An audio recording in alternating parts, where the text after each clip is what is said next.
Students, आज हम लोग पढ़ेंगे त्रिभुज ए बी सी में जिसका कोण बी समकोण है। ए बी बराबर 24 सेंटीमीटर और बी सी बराबर 7 सेंटीमीटर है।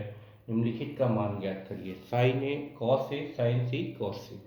ये एनसीईआरटी का प्रश्नावली 8.1 का पहला सवाल है, जिसमें ये दिया है कि त्रिभुज ए बी सी में जिसका कोण बी समकोण है, यानी हमको एक समकोण त्रिभुज बनाना है जिसमें कि कोण बी जो है वो आपका समकोण है, यानी कोण बी 90 डिग्री का है।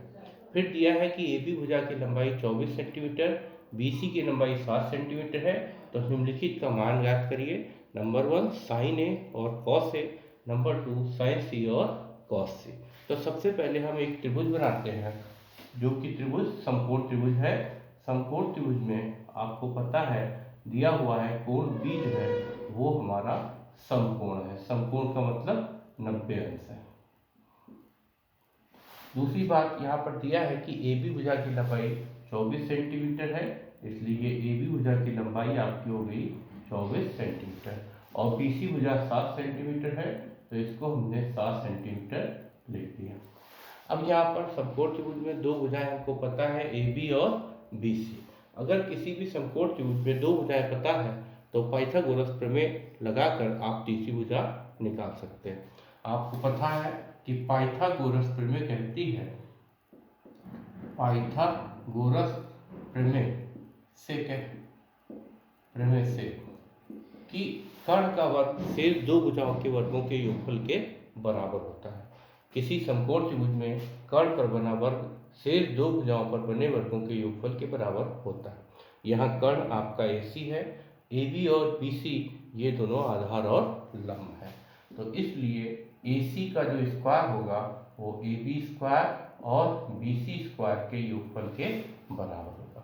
आप देख सकते हैं AB यहाँ 24 सेंटीमीटर है, तो हम यहाँ 24 रख देते हैं, इसका स्क्वायर करेंगे, और BC यहाँ 7 सेंटीमीटर है तो 7 रख देंगे, 7 का स्क्वायर करेंगे। अब 24 का स्क्वायर का मतलब 24 को 24 से गुणा करिए, तो 24 को 24 से गुणा करने पर 576 आता है, और 7 का स्क्वायर का मतलब 7 गुणे 7, तो ये हुआ 49। अब 576 में जब आप 49 जोड़ेंगे तो ये 625 आ जाएगा, क्योंकि 9 6 15 के 5 हाथे लगाए 1 4 1 5 7 12 के 2 हाथे लगाए 5 1 6। अब AC का स्क्वायर आपका 625 है, यानी AC बराबर होगा वर्गमूल 625, और 625 का वर्गमूल जैसा आप सभी जानते हैं 25 होता है, तो इसलिए AC की लंबाई आपकी आ गई 25 सेंटीमीटर। अब इस त्रिभुज के दोनों भुजाएं, तीनों भुजाएं AB, BC और AC आपको पता चल गई। अब जैसा कि फर्स्ट पार्ट में कहा गया है कि साइन A का मान निकालिए, तो एक फार्मूला होता है लाल बट्टे कक्का। इससे आपको पता है कि साइन A जो होता है वो होता है लंब बट्टे कर्ण, तो इसको हम लिख सकते हैं लंब बट्टे कर्ण। अब लंब यहाँ पर क्या है, देखिए जो कोण की साइन आपको निकालनी है उसके सामने वाली भुजा सदैव लंब होती है। जैसे आपको A कोण निकालना है तो A कोण के समूह भुजा BC है जो कि लंब होगी, और 90 अंश के समूह भुजा कर्ण रहता है, कर्ण कभी भी चेंज नहीं होता है, BC बटे AC। तो BC का मान आप देख सकते हैं यहाँ पर 7 है, जबकि AC का मान 25 है, तो इसलिए 7 बटे 25 होगा। इसी तरीके से हम cos A का मान निकाल सकते हैं।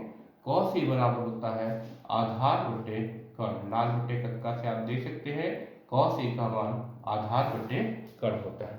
अब आधार यहाँ पर A कोण के लिए AB होगा और कर्ण यहाँ पर AC होगा। AB आप देख सकते हैं 24 सेंटीमीटर है, जबकि AC 25 है, तो cos A बराबर हो गया 24 बटे 25। इसी तरीके से आप sin C और cos C का भी मान निकाल सकते हैं। sin C बराबर लंब बटे कर्ण होगा, लेकिन यहाँ पर हमसे C कोण की साइन पूछी गई है, तो C कोण की समूह भुजा लंब होगी, तो C कोण के समूह भुजा AB है, AB आपका यहाँ लंब होगा, और कर्ण जो है वो AC होगा। अब आप देख सकते हैं कि AB जो है वो 24 सेंटीमीटर है, जबकि AC आपका दिया कितना है 25 सेंटीमीटर। तो साइन सी का मान 24/25 होता है। इसी तरीके से कॉस सी का मान आप निकाल सकते हैं। कॉस सी बराबर होता है आधार बटे कर्ण, लाल बटे कक्का से आप देख सकते हैं कॉस सी का मान आधार बटे कर्ण होगा। यहाँ पर आधार सी कोण के लिए जो आधार होगा वो BC होगा और कर्ण आपका AC होगा। तो BC का मान आप देख सकते हैं 7 है, जबकि AC का मान 25 है, इसलिए cos C का मान 7/25 होगा। धन्यवाद।